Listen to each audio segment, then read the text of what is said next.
Selamat pagi rekan-rekan semua. Pada kesempatan kali ini, kami dari kelompok 1 subkelompok 4 akan memaparkan hasil tugas 1 agenda 3 asinkronus mengenai identifikasi dan analisis isu Kementerian Perumahan dan Kawasan Permukiman. Berikut adalah nama-nama anggota kelompok kami. Untuk pemaparan awal akan dipaparkan oleh Mas Yoga Himawan. Untuk Mas Yoga Himawan dipersilahkan. Berdasarkan pengamatan kami terhadap berbagai tantangan yang masih dihadapi Kementerian PKP dalam melaksanakan tugas dan fungsinya, antara lain keterbatasan infrastruktur dan sarana pendukung kerja, penempatan ASN yang belum sepenuhnya sesuai dengan kompetensi, serta keterbatasan anggaran yang memengaruhi prioritas pembangunan. Ketiga kondisi tersebut mengakibatkan belum optimalnya pelaksanaan program, kualitas pelayanan publik, dan capaian kinerja organisasi. Oleh karena itu, kelompok kami mencoba membedah dan mengidentifikasi akar permasalahan dan merumuskan gagasan kreatif kami dengan berlandaskan prinsip manajemen ASN dan Smart ASN. Oke, selanjutnya berikut adalah hasil analisis lapisan isu APKL yang telah kami lakukan. Kita telah mengidentifikasi dan memberikan skor pada 3 isu utama berdasarkan kriteria aktual, problematik, kehalayakan, dan layak. Dari ketiga isu tersebut, penempatan ASN dan penataan SDM yang belum optimal muncul sebagai isu dengan prioritas utama dengan skor tertinggi sebesar 19. Oke, selanjutnya berikut adalah hasil analisis lapisan isu APKL yang telah kami lakukan. Baik dari tabel lapisan isu APKL, didapati uraian analisis untuk isu yang pertama, yaitu keterbatasan infrastruktur dan sarana pendukung Kementerian PKP dengan nilai aktual 4, karena akses internet yang buruk serta terpisahnya kantor unit organisasi menghambat pelaksanaan tugas pemerintahan dan pelayanan publik. Problematik dengan nilai 5 karena berdampak pada kinerja pegawai. Kehalayakan bernilai 4 karena dampaknya dirasakan oleh pegawai internal. Layak dengan nilai 4 karena perlu ditindaklanjuti karena menyangkut kinerja pegawai, efisiensi, dan koordinasi. Dengan kesimpulan, isu sangat penting secara nasional, tetapi penyelesaiannya kompleks dan lintas kementerian. Isu yang kedua yaitu penempatan ASN dan penataan SDM yang belum optimal. Dengan nilai aktual 5, karena merupakan masalah nyata dan belum semua ASN ditempatkan sesuai kompetensi. Problematik dengan nilai 5 karena berdampak pada kualitas pelayanan publik. Kehalayakan dengan nilai 4 karena dampaknya dirasakan oleh pegawai internal. Layak dengan nilai 5 karena sepenuhnya dalam kewenangan internal kementerian. Dengan kesimpulan isu yang kedua, yaitu merupakan isu prioritas utama karena dapat diintervensi langsung dan sangat relevan dengan penerapan Smart ASN. Isu yang ketiga, yaitu keterbatasan anggaran dan prioritas pembangunan.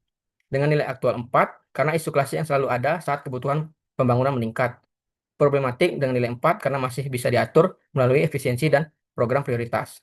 Kehalayakan dengan nilai 5 karena dampaknya luas, menyentuh seluruh sektor pembangunan. Layak dengan nilai 3 karena tidak sepenuhnya kewenangan PKP dan keputusan anggaran melibatkan Kementerian Keuangan dan Bappenas dan juga lembaga lainnya. Dengan kesimpulan, isu penting namun tidak bisa diselesaikan secara mandiri oleh Kementerian PKP.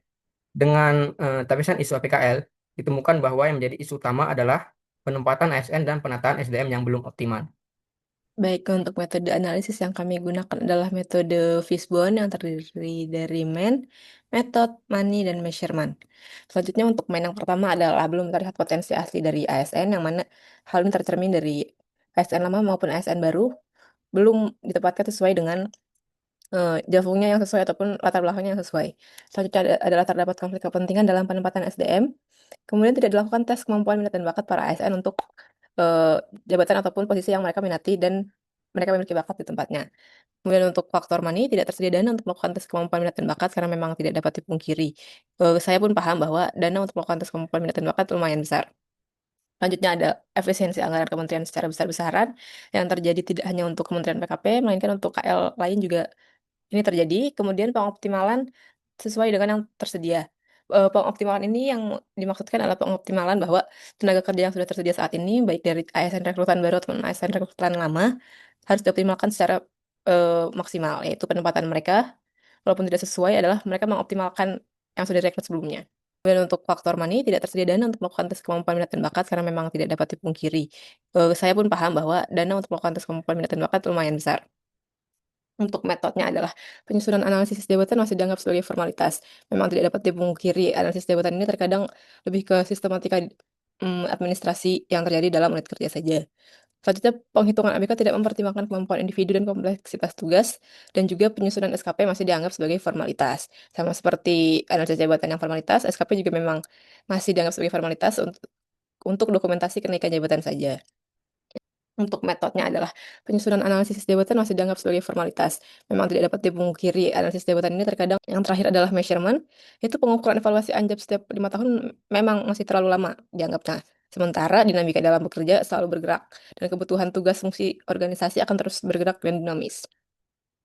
Yaitu selanjutnya lagi tidak ada pengukuran terhadap kompetensi pegawai terhadap output ABK, dan kemudian penilaian SKP seringkali berdasarkan subjektivitas pimpinan, bukan data kinerja yang terukur. Yang terakhir adalah measurement, itu pengukuran evaluasi anjab setiap 5 tahun memang masih terlalu lama dianggapnya. Untuk poin selanjutnya akan dibahas oleh rekan saya.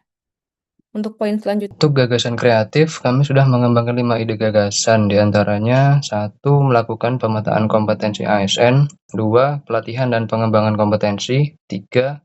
Rotasi dan penempatan ulang pegawai secara bertahap, 4. Menyusun grand design pengembangan SDM Kementerian PKP, kelima, mendorong program mentoring dan sharing knowledge antar generasi ASN.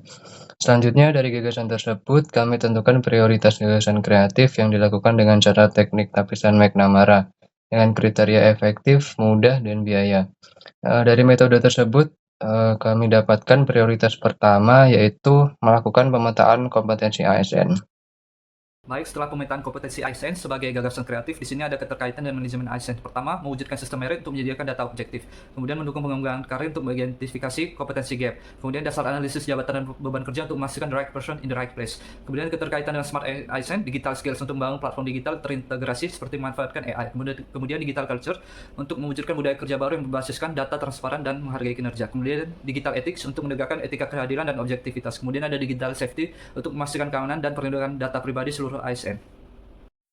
Baik, sekian pemaparan dari kelompok kami. Atas perhatiannya kami ucapkan terima kasih. Baik, sekian pemaparan